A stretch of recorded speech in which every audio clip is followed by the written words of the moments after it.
Hi, everyone. This is Dorie Clark, and I am here on behalf of Newsweek, and I am so pleased to be interviewing today the founders of Thinkers 50, Des Dearlove and Stuart Crainer. We're going to be talking about business trends in 2021 and beyond. If you are not familiar with it, what Thinkers 50 is the biennial ranking of the world's top management thinkers. Stuart and Des have been doing this since 2001, 20 years. And so they have an amazing and in-depth longitudinal perspective about how the world of business has changed and is changing. Gentlemen, so pleased to have you here. Hi, Dorie. Thank you. Thank you. Wonderful. So glad that you're here. And I'd also like to welcome the folks who are tuning in live to join us. Please go ahead and type into the chat box and let us know you're here. We want to, give you a shout out and thank you for participating. We're going to be taking questions from Stuart and Des throughout the course of our time together. So please let us know what's on your mind and the questions that you have for them.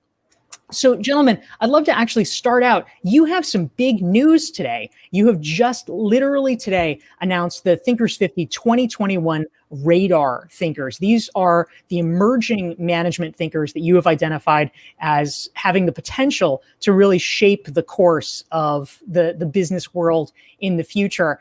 So the first question, and maybe I'll address this one to Des. So how do you pick these people, right? There are a lot of smart people out there. And so I'm curious, what is it about the nature of them or their ideas that enables you to say, yes, these are the folks that we really believe are going to be shaping things? Well, it's a great question. And I mean, as you say, we do a radar list. We announce the radar list every year in January. And we try to identify a group of people, thinkers, who have something relevant, particularly interesting to say at this moment in time. We hope that these people will come through in the fullness of time and make their way into the full Thinkers 50 list. But it's a sort of a way of welcoming and showcasing them to the community. Unlike the actual ranking, which is obviously a more rigorous methodology, the radar is more a little bit more absolute. It gives us a little bit. We can have a bit more fun with it. It's a bit freer. But the criteria really we look for are very, very global, very, very diverse, very eclectic, and we try to pick up on some of the big themes that we think are going to be important in the next year. So we look for people doing work adjacent to those sorts of things, and we rely very heavily on people like yourself to tell us, your eyes and ears too, to tell us who out there that you're coming across is doing really interesting work. Did you want to add to that, Stuart? Yeah, I mean, I think what we aim for with the Thinkers 50 radar is an eclectic and inspiring list of people who we think are doing interesting work that we hope will change the world for the better in the future. So we have people from throughout the world. It's actually come to the stage now where we used to put people's nationality next to their names, but it's so global that it becomes impossible to keep track of. Because everybody, I say, there was somebody in this one, the Danish thinker, and I was quickly corrected that she was Spanish, though momentarily based in Denmark. And there's a host of so what's really exciting is the global element of the ranking and of the radar. I mean, when we first started doing the Thinkers 50 in 2001, which you've kindly reminded, which makes us both feel very old. In 2001, it was dominated by Americans, because the world of management thinking then was totally dominated by American academics, American consultants. And over the period of 20 years, it has become truly globalized. And hopefully we reflect that in the makeup of the 30 people we select for the radar and the 50 people who make the Thinkers 50 ranking. I think you raise a really important point, Stuart, about the increased globalization of the list and of management thinking in general. And it gives us a great opportunity to say hello to some of the wonderful folks who are tuning in and joining us. We have Nihar in Dallas. We have Carlos from Colombia, Todd from New York. We have Michael from Chicago, Rosinda from Mexico, Gosha from England. Elliot from Botswana. Oh my goodness. We have Temi from Nigeria, Michael from Canada, Lisa from Atlanta. So we're so happy to have all of you guys here. Welcome. If you're enjoying this conversation, be sure to hit the like button and the share button so other people can benefit from the insights of Des and Stuart. And I just want to say, of course, I'm very proud to be part of the Thinkers 50 community. I have my special Thinkers 50 playing card, which is very exciting to be one of your ranked thinkers. So thank you for that. And a question that I actually have heard from a number of folks, Stuart and Des, and I want to ask it on their behalf, is there are a lot of people out there that really want to be making a difference and want to be making an impact in the business world. They want their ideas to be heard and would love to, somehow get on the radar of Thinkers 50. Perhaps it's radar list or the general list of thinkers. For folks who are interested in, really raising their platform, kicking it up a notch, and making a full impact, what would you advise if someone aspires to be on the Thinkers 50 list? What do they need to do? How do they need to get noticed? How should they be thinking about their work? Maybe we'll start with Stuart. What would your thoughts be about someone who aspires to be part of this community? What we're looking for is thinkers who have got ideas that make a difference in the real world. There's lots of academics who work in business schools who do esoteric research, and they can't point to a direct influence on improving corporate performance or organizational life or life in general. So what we're looking for is people who make a difference. So the number one thinkers on the Thinkers 50 ranking at the moment are Chan Kim and Rennie Moburn, who are the authors of the book Blue Ocean Strategy. Now, you could debate the idea of Blue Ocean Strategy to the cows come home, but they have had a manifest effect on people's performance and how people perceive strategy, how people practice it. And that's what we're looking for. So the previous number one was Roger Martin, the Canadian-born author who's got a new book out.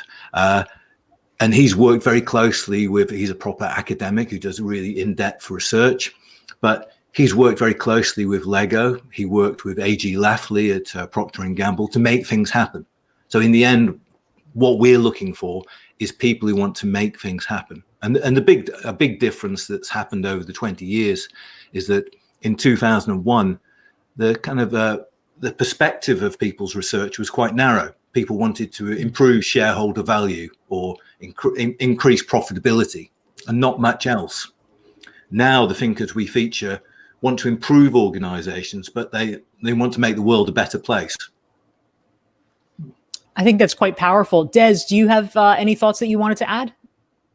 In terms of what we look for, I think that it's becoming increasingly global. I mean, it's a very open process in the sense that people are very welcome to get in touch with us. In fact, we encourage people to draw our attention to the work they're doing and to make the connection for us and to tell us, why they should be on the radar. So if you go to our website, go to the Thinkers 50 website, you'll see there's they obviously just missed it for this year, but come sort of November, December time, we're very actively sort of prospecting for gold. So we really encourage people to come forward and tell us about the work they're doing, or get a friend or a colleague, even better, to nominate them and say, hey, this person's made a big difference to my company or to my work.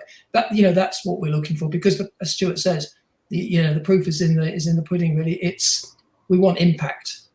We don't just want ideas. We really want to put the ideas to work, and that's very much at the core of what we do. I mean, we're really excited that 2021 is a Thinkers 50 year. So we've got a whole bunch of activities going throughout the year, which kicks off with the radar. But it feels like a time when we need human ingenuity and fresh thinking as never before. We kind of built the whole Thinkers 50 idea on our belief that ideas do matter and ideas can make a difference if they're applied. And that, if you like, innovation and human ingenuity is the kind of superhuman power, our human superpower that will get us out of this hole, get us through the crisis. So in a way, it's a very good time to be having a Thinkers 50 year and to be really looking for these brilliant ideas. That's terrific, Des. Thank you very much. And just the last question on the new radar list, we had a question come in actually from Monica. Hi, Monica. She wants to know, can you give an example from this year's radar? Obviously, there's 30 people on the list. We can't name all of them, and they are all special in their own ways. But just by way of example, maybe if you could share one or two stories about who these folks are and just a little bit illustratively of what kinds of topics they are focusing on. So maybe we go to Stuart. Yeah. A couple who are on the radar this year are Leon and Simone Phipps, and their work. They're authors of African American Management History, a really good book, and they alerted us to the work of Charles Clinton Spaulding, who's now in the Thinkers 50 Hall of Fame. And their idea, which comes from Spaulding's work, is about cooperative advantage, which is completely different from competitive advantage. And their research is exploring, they're based at Chicago State and Clayton State universities. Their work is exploring how cooperation can give you a competitive advantage. There's a good article by them in the Sloan Management Review, and they're typical of the kind of people we're trying to feature. People with a really novel idea, which actually makes intuitive sense, but an area of like cooperation has been, like 20 years ago, wasn't really on the radar of anyone, but now is. So that's Leon Prieto and Simone Phipps, and they're really good, I think. And another one who I really like is Christian Sarkar. I was going to say that. Yeah, Christian's stuff is good. He talked about an ecosystem of wicked problems, basically, and what that we need brand activism and organizations to really start to tackle some of the problems. And he started an organization called the wicked7.org. But we go back with him away because a few years ago, he won the Thinkers 50 Breakthrough Idea Award with his $300 house idea with Vijay Govindarajan. So again, it's an idea that was put into practice and really trying to make a difference in the world. And I think someone like Christian, who's basically an activist, he's a campaigner and an activist, but in the organizational space. And I think that's a big message for the future. We had a session with Rosabeth Moss-Cantor in last summer, and she was talking about activism and the importance of activism. And another researcher called Megan Rates from Ashridge Hult in the UK has just done some more research about the activist employee. And I think that's one of the trends I think for this year and the future is that the very role of the employee will change, and that to be an activist employee is not the exception, but in many organizations will be expected. And I think that's a big change, and one that hopefully the radar picks up with Christian Sarkar's involvement. That's a really interesting point, Stuart. Thank you. And for anyone who wants to check out the list of Thinkers 50 radar thinkers for 2021, just go to the website, thinkers50.com. You can check everything out there and learn more about the organization. I'd also like to give a special shout out to some of the folks who are tuning in to join us. We've got Emily from Los Angeles, Yaroslav from Florida. We have Barbara from Slovenia, Vicky from Boston, many more. We're so glad to have all of you here. Thanks for taking part in this. And of course, you can type your questions for Stuart and Des into the chat box. Would love to take your questions. Des, I wanted to actually ask you, obviously, for 2020, the not so elephant in the room, because we're all aware of it, is we had a pretty crazy year with this COVID situation. I am curious to hear your thoughts over the course of 2020. I know Thinkers 50 really did a great job of trying to help provide guidance and context for people in the business world. I participated in one of your agility webinars that you did. I know that you had many more. But what ideas or concepts do you feel like were most salient or perhaps newly relevant during COVID? Were there particular ideas that stood out as particularly essential during this time? I think we probably, hopefully, some I'd like to think some lessons learned. I mean, obviously, we saw great examples of good leadership in a crisis, and we saw some not so good examples of not so good leadership in a crisis. But I think some trends which were clear or are clear now is I think we woke up to some things. So I think we woke up to the fragility of global supply chains. I think that was revealed. And I think, you're talking about ideas. I think an idea for 2021, which is already establishing itself, is we used to talk about just-in-time supply chains and logistics. I think now we're moving to talk about just-in-case supply chains. So building in a little bit of spare capacity, sourcing things closer to home, closing the distance, whereas before we thought we could source anything from wherever it was cheapest in the world, and we didn't really think about this fragility point. I think the diversity issue has become an even bigger issue than perhaps it was in the past, and hopefully that's going to continue. Well, I'm sure it is with Black Lives Matter and one thing or another. It's going to continue to be very salient. We've seen, how important that is. And I think people now are beginning to really address it well, I hope in a serious way. I think another thing, the last one that I'll say is, I think we've seen a move away, which we were seeing anyway in the 21st century, but a move away from pure efficiency as the model towards something which favors adaptability and innovation, from sort of zero defects to zero distance, as the Chinese company Haier would put it. And I think we can expect to see more of that. And it's almost away from economies of scale towards economies of speed and innovation. I mean, a great example of that is how quickly the vaccines have been developed. I mean, extraordinary innovation and pace of change. And that's, I think, we'll see more of that. I think that's the direction that business has to move in. And I don't think we're going to go back to the old world, by the way. I think we're in a very much in a new world when we do finally come out of this unfortunate tunnel that we're in at the moment, but we will come out. I mean, as I said before, I think human ingenuity is the way we'll come out, and we're seeing that come through. The Chinese company Des mentioned, Haier, the biggest white goods company in the world, is a company we know really well, and they've got a Chinese word for their philosophy. It's called Renden Hai, and Renden Hai is a fusion of three words: employee plus customer plus value. And I think what we've learned through the pandemic is that those are the basic elements. Is it a reminder of the basic elements of organization and commercial life?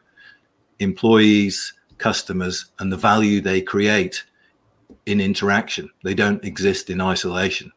And I think what I hope going forward is that we'll continue to reevaluate those relationships, because organizations as they stand, I know you're going to have Martin Lindstrom as a guest in a few weeks, and his new book, The Ministry of Common Sense, points out so many examples where organizations work against their own customers with their ridiculous procedures, and they work against their own employees.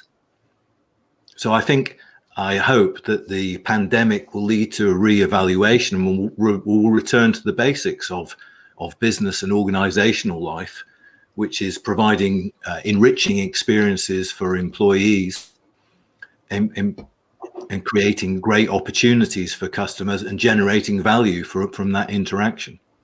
So I'm kind of hopeful that the pandemic has kind of allowed us to press pause and created a period of reflection. But I think there are a lot of questions it raises that are completely unanswered, like leadership, for instance, as Des says. Really interesting, Stuart. Thank you. And I'd actually like to follow up with you on something. We had a great question come in from Jennifer. She wants to know, what are your thoughts about the impact that COVID may have had on business idea generation?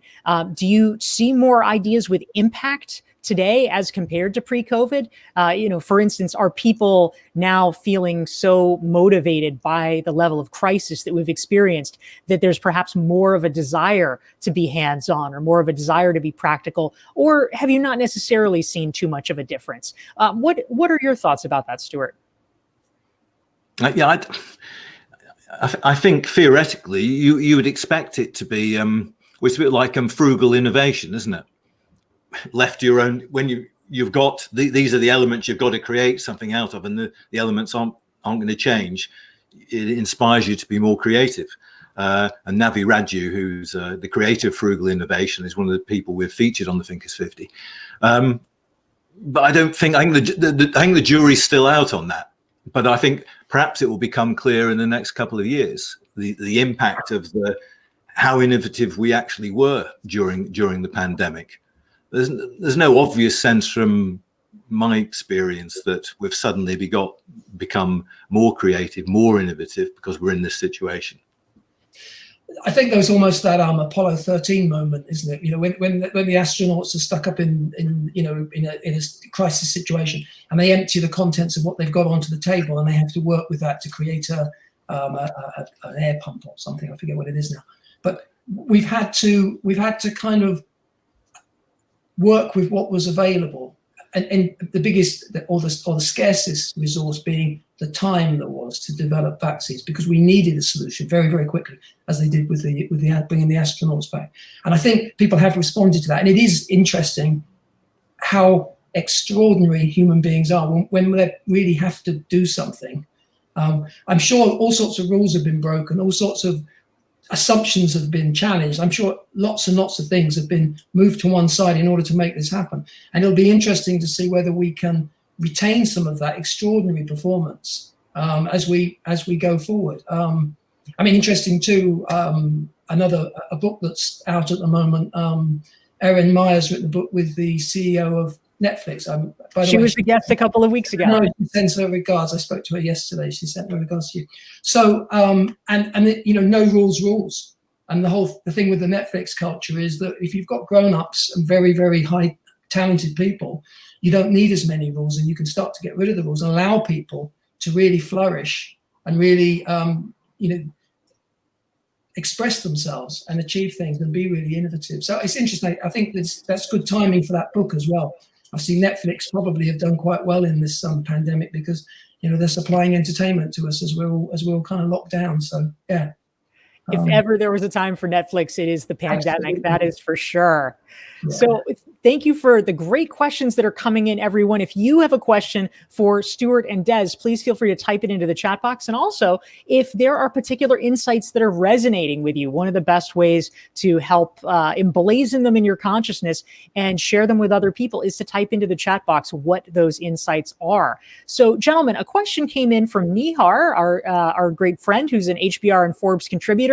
Nihar is curious if you see an increase perhaps in thought leadership around corporate social responsibility. For instance, how in the US CEOs are finally realizing they might be contributing to national instability. Has there been any kind of a potential awakening around that? Is there sort of a CSR or corporate social responsibility trend at all? One of the thinkers on the radar, Matthew Gitsham, from Holt Ashridge, is very much on the sustainability agenda and working closely with CEOs to see how they understand the issues. So one of the reasons we chose him is because we're optimistic that people might be more awake. I think we saw that a little bit. I think that there were a group of CEOs who resisted. Obviously, unfortunately, as far as the rest of the world is concerned, America did drop out of the Paris Agreement and hopefully is about to rejoin. But I think, there were CEOs who simply didn't accept that and just said, well, as far as we're concerned, we're still, part of the same planet and we're still going to work towards these goals. So I think that was a very healthy sign. And I do think something shifted. Call me an optimist, but I do think something has shifted. It has to shift. I think we know that. I think we can see that. We can see the implications. And yeah. So I'm fingers crossed. I'm optimistic that we are moving in that direction. I think Gina Cox has got a question about a trend towards the rehumanization of the workplace, and I think that's something that comes across on our radar. That bringing humanity to technology and the relationship between humanity and technology is the big issue of our times. I think we've spent the last 5 or so years luxuriating and celebrating the fantastic advances in technology, but now the issue is how we interact with it and how we maximize its impact on our lives for the betterment of our lives, such as working at home. I think the genie is out of the bottle. In the UK, the government tried to get people to go back to work in their offices late last year, And their justification for that was, well, that's what they've always done. And there's all these sandwich shops in London which are struggling because there's no office workers there. And that was their justification. There was no mention of, well, actually, efficiency hasn't dropped. Everything suggests people are more efficient and happier if they've got a choice where they work. So I think there's lots of issues which the pandemic has raised, which will play out. I think the role of the CEOs is interesting, because I think the CEOs of major corporations have actually been notable by their absence in providing great leadership over the last year. And I would like to see a kind of recalibration of the role and rewards and attitude to CEOs, I think. Yeah, I think that's right. I mean, in the way that CEOs see their role. I mean, we a favourite of ours in the UK is a guy called Henry Stuart, and he's the CEO of a company called Happy. And he has this pre-approval process where he says to his employees, says to his people, don't bother asking me, it's pre-approved. If you think it's the right thing to do, I've hired you. I trust my judgment that I've hired the talented person. Don't ask me. It's get on with it. Which is actually mirrors the Netflix culture too. It's this sense of don't let the CEO be the almighty power. Let the people go forth and do what they want to do. And you should mention Todd, who's just commented that he's bought a variety of our books. Yes, Todd. Thank you. Thank you very much, Todd. We are always glad about that. Todd is a longtime fan of the ultimate books. Todd Church is a great thinker and author of Visual Leadership, based out of New York City. So thank you for that, Todd. So viewers, if you have been enjoying this conversation and you would like to make sure that you never miss another one, you can actually subscribe to my LinkedIn newsletter. You can do DorieClark.com/LinkedIn, hit the subscribe button, and you will be reminded every week about the great conversations we have with folks like Stuart and Des.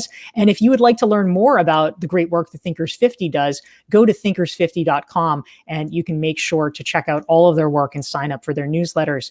Stuart and Des, we have time for probably just one more question, but a great one came in that I would love to point out here from Barbara in Slovenia.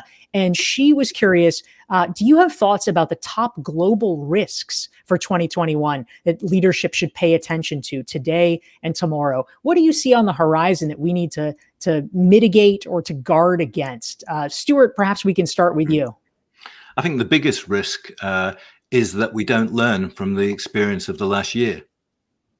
What have we really learned? What have organizations learned? What have CEOs learned from the last year? And they've got to be very clear what those lessons are, and they've got to implement and make them happen. I noticed a comment by Stephen Thompson, who talks about bureaucracy and regulation, and that we all talk about there being bad things and nothing ever happens. But in the end, people have got to make things happen. People have got to speak truth to power. People have got to stand up. CEOs have got to lead. And so things need to change, but there needs to be a clear idea what people have learned and what they're going to change to lead to a better world. Fantastic. Des, do you have thoughts to add? I mean, it's kind of the inverse of that. I think it's the complacency. I think that's the risk, is that we do settle back. I do believe this generation of CEOs and business leaders and the people who are coming through now have a unique opportunity and platform to make a difference in a way that everything's been thrown up in the air, and it's going to land, and it can land differently if we allow it to land differently. And I think the danger would be to go back to the old ways. Clearly, the pandemic isn't over yet either. We need to tread carefully as we come through that. And I think another concern is that companies need to stay optimistic. We must hope for the best, even though we plan for the worst, if you like. And I think it's no good just dismissing the danger and the risk. We have to mitigate it, but I think we have to look beyond it as well, and look towards a better future. It's a powerful note to end on. Stuart, do you have any last words? I look like I almost cut you off. I'm just looking at Sophia's comment about middle managers. I think Tom Peters wrote in 1992, middle managers are cooked geese, suggesting that middle management had its day. And I think it certainly has. Yeah, thank you. This has been a half hour of fascinating insights, gentlemen.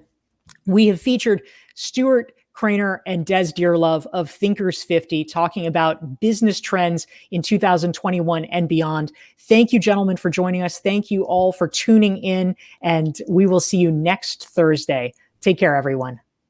Thank you, Dorie.